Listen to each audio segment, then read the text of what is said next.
it's Jessica from Peace Love Books, and today I'm here with a video I have been just dying to film since yesterday. But it is my Bridgerton reaction video, my review, my commentary. I have a whole list of my notes that I took while I was watching, and I'm so pumped. So I know a lot of people have already posted their reviews. I will link them down below. I know that I think Jen was the first one I saw, and then Crystal posted hers, Jess and Just posted hers, but Lacey and Lisa already posted theirs. So 5 people that I follow regularly have already posted their reviews, and so I'll link all of them down below. I will also link down below a couple of shops that I know that have popped up that have Bridgerton related merch, so I'll link them down below as well if you're interested, and we'll get to it. Only for the past 7 weeks have I immerse myself in the Bridgerton world. I did a readathon with a few friends, and we are on the last book, On the Way to the Wedding, this week, but we have binged the entire series together, so I am relatively new, but it's fresh in my mind. I have forgotten a couple things that happened in The Duke and I, but I am a fan of the books coming to this show, and I watched the show in 3 days, so I didn't binge it all one day. Christmas Day I watched it with my mom and my sister. We watched the first 3 episodes, and then Saturday we watched the next 2. I heard episode 6 was a little bit steamy, so I watched it by myself, and then my mom watched it all this morning. So I actually just got off the phone with my mom because I left her house this morning and she finished them and then called me and we talked about it a little bit. So I'm going to start off by first talking about just the series itself, in general my thoughts, and then I'll go into spoilery stuff. So I have these 2 here. I have the original edition of The Duke and I with the raised lettering. This is a first edition. And then a friend sent me this for Christmas. It is The Duke and I movie tie-in, the show tie-in. It is floppy.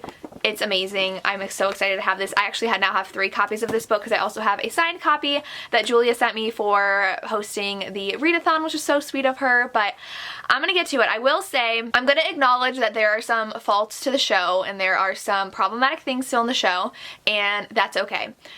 We can enjoy things that are problematic. I mean, look at Game of Thrones. I love Game of Thrones. We were shipping siblings and an aunt and a nephew. So there are definitely things that I wish had been changed. There are things that I can acknowledge are a little bit problematic that are occurring in this show, but I absolutely adore the show. I honestly could have binged it in one day. I'm not someone who can sit and binge a TV show. 3 is like the max episodes I can do in a day, honestly, and so I would have probably watched it in one day if it had not come out on Christmas Day and if I hadn't been with my family that weekend. So I absolutely loved it. I loved the costume design. I loved the chemistry between Daphne and Simon. I loved the substance they gave to all the characters because I think some of them actually were developed a lot better, especially Anthony's character, than in the books. And I do though think Simon should have been developed a little bit more than he was in the books, but I will go and get to that. But overall, I absolutely adored the show. I am so excited for book 2. I didn't mind specific things that they changed, so I thought that was very interesting. Some of the things they changed, especially with Marina's character, that was surprising, and there were things that were dropped in from other books that I was annoyed with myself for not picking up on. If you are going to watch the show, you have to have read 1 through 5. 6 is one of my favorites though, so go ahead and read 6 too, and I enjoyed 7. But all the way through book 5 is relevant. It was interesting because I did not expect that much from Sir Philip with Love in this series, but it was so good. So I'm gonna go ahead and get to my thoughts. So general conclusion, I absolutely adore the show. I'm probably gonna rewatch it again. My sister hasn't finished yet. She has 3 episodes left. I'll probably ask her to watch it with me again because I just need more. It was just amazing. I loved all the colors and the set design and the flowers and just the thoughtfulness put into everything, the bee at the end.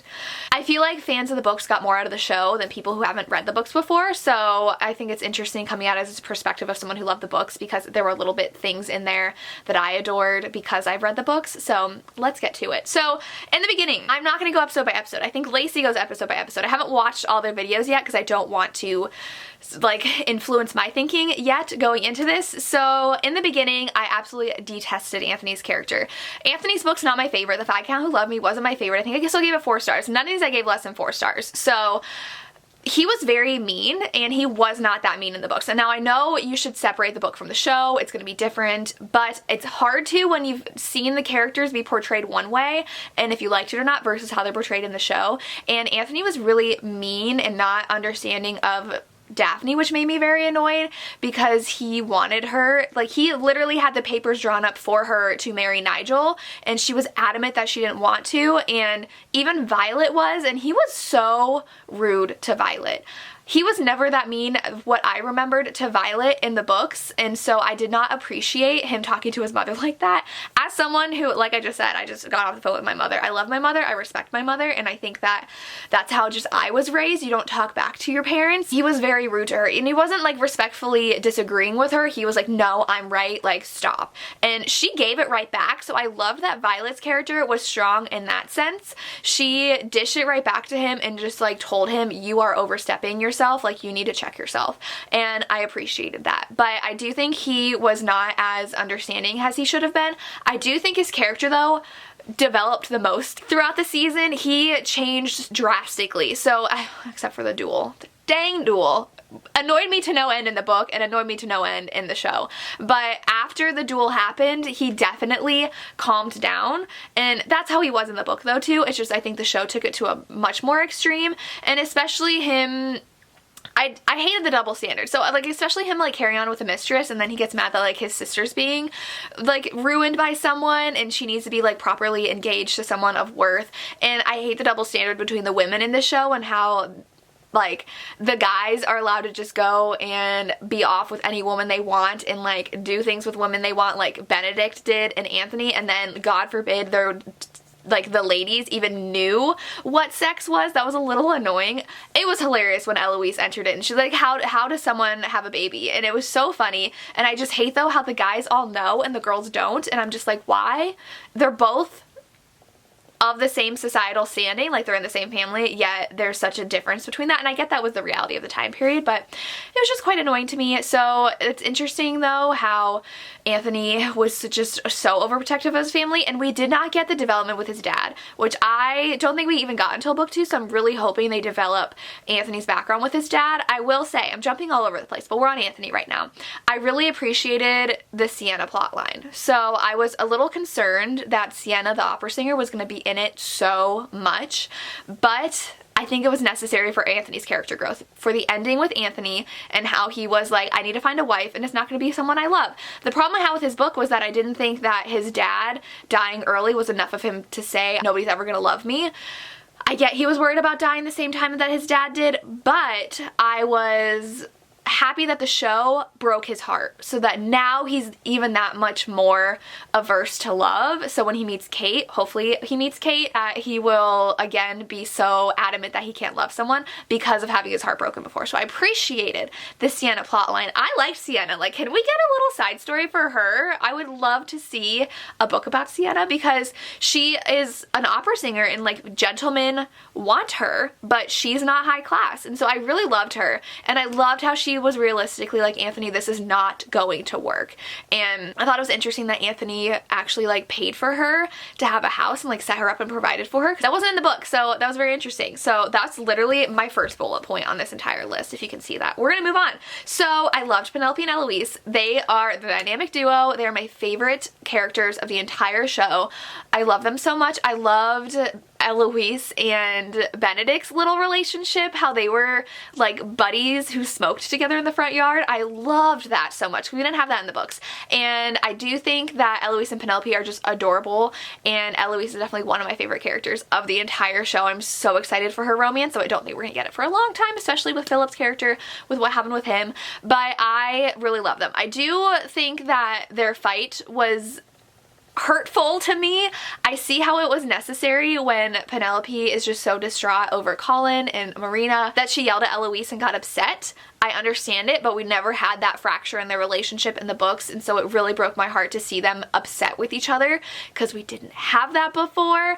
But I do love their friendship. I adore it so much. I adore Eloise and how she doesn't want a husband and she just wants books and to study and be smart, because women didn't get that in that time period. Eloise is perfection, and I follow Penelope now on Instagram, the actress, and she's always posting things about Bridgerton, and I am obsessed with both of them. I hope they don't make Penelope lose weight, because I don't like that plot line where you lose weight and you can get the guy. I'm aware it happened in the book that she lost some pounds, but I really am hoping they keep her the size she is and Colin falls for her as who she is and not for someone who is less than what she is now. Adding on to Penelope, I am shocked that we had so much Featheringtons. We had a Mr. Featherington who was dead in the book, and we had a ton of plotline with them, which I do actually think is necessary, especially with bringing in Marina's character.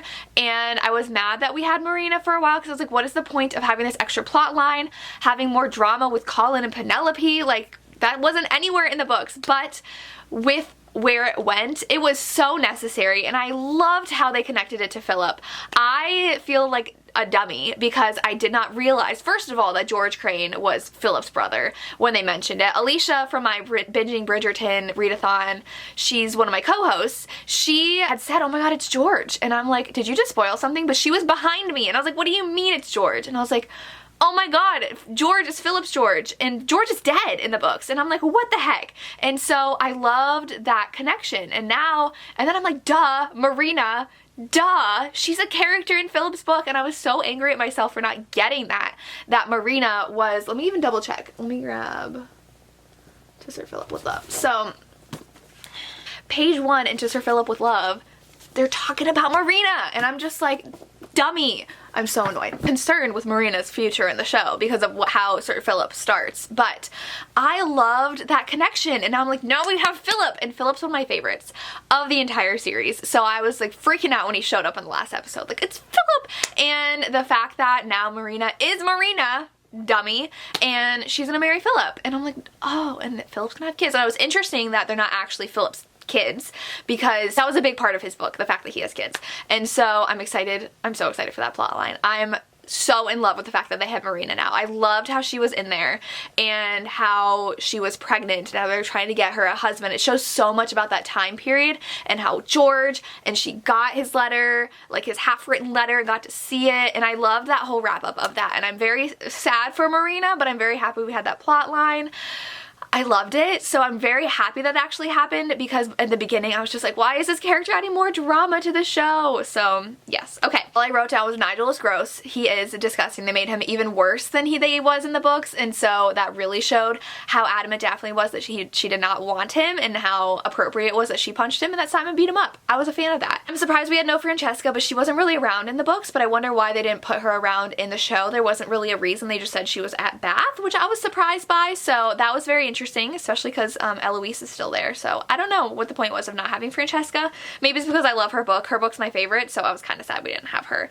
But it doesn't matter, because like her love interest doesn't come in for a long time anyways, so it's fine. Lady Danbury was everything. I loved how I was reading book 7 while watching the show, because Lady Danbury is huge in book 7, and so I loved her. She is meddling, but she cares for everybody.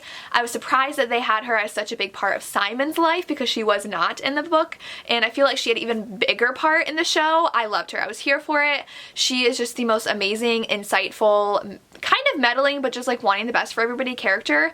I loved her so much. I loved how she was there for Simon and supported him and was such an important role in his life. She is just amazing, and I want my own Lady Danbury to be best friends with, because Hyacinth is best friends with her in Hyacinth's book, and it's fabulous. I loved it, so I really hope that that continues on throughout the show. Lady Danbury is irreplaceable. I love her. So let's get into Simon. Next, I wrote down Simon's past isn't as developed as I wanted it to be. It wasn't developed at all in the first episode, and then it was only touched on in the second episode. So we have those flashbacks. And now I will say, in the live show I had on Saturday for book 7 with our Binging Bridgerton read-along, I did realize, some people pointed out, that Simon was having issues with stuttering in the present day. You just couldn't see it.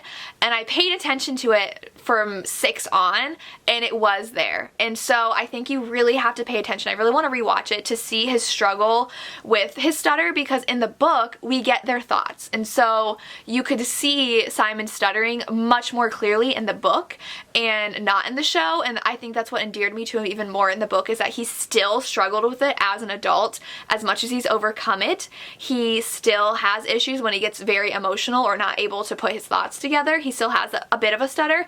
He did have it in the show, so I absolutely love that they still included that. I'm gonna rewatch the first few and see if it is there, because I definitely missed it. But I wish that it was a little bit more developed. I don't know what I wanted more of. I did appreciate the scene with his dad on his deathbed, because I don't think that was in the book. That really hit home, that he didn't want kids, and how he was like yelling at his dad to speak, and he couldn't because he was on his deathbed, and that just kind of drove home how awful his dad was to him. So I did appreciate that buildup. I just wish it was more and not just all isolated into one episode, especially with him in the next episodes fighting with Daphne. I feel like another flashback or him talking about it, about something, would have made it a lot better. So that was my only concern with Simon's character. The duel was intense. I am so frustrated with Anthony because he was ready to literally throw away his life. He's either gonna die or have to run away if he won. So if he lost, he's gonna die, but if he won, he would have had to run away anyways because duels are illegal. And so it was really annoying that he wanted to duel. I don't know. And I feel like they had to because Cressida saw, and Cressida is a whole other story, but the duel was intense. It was definitely very intense. I really enjoyed it. I thought they played it out really well, and no other concerns for me for the duel scene. I think it went very well, and I liked it how it was in there. Next I have, before we get to that scene, I did think that the queen is interesting. I don't know if she was really necessary. I don't know. I don't know.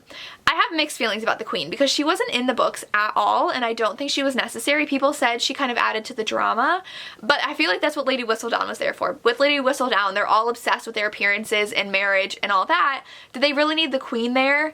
And I don't know how realistic it would be for a queen to like show up at a duke's wedding. So I don't know. Not that we need like this to be super realistic, but her character wasn't like my favorite. I don't think she was necessary. She was fun addition, but not necessary for the show. Lots of steam in episode 6. So episode 6 is our problematic episode, which people are angry about. It was a problematic scene in the books. I personally, there's a huge fight about this. People are very passionate either way about whether it was a violation or not. And I actually lowered my star rating of the book. I will leave my reading vlog down below if you want to check it out, of reading The Duke and I for the first time.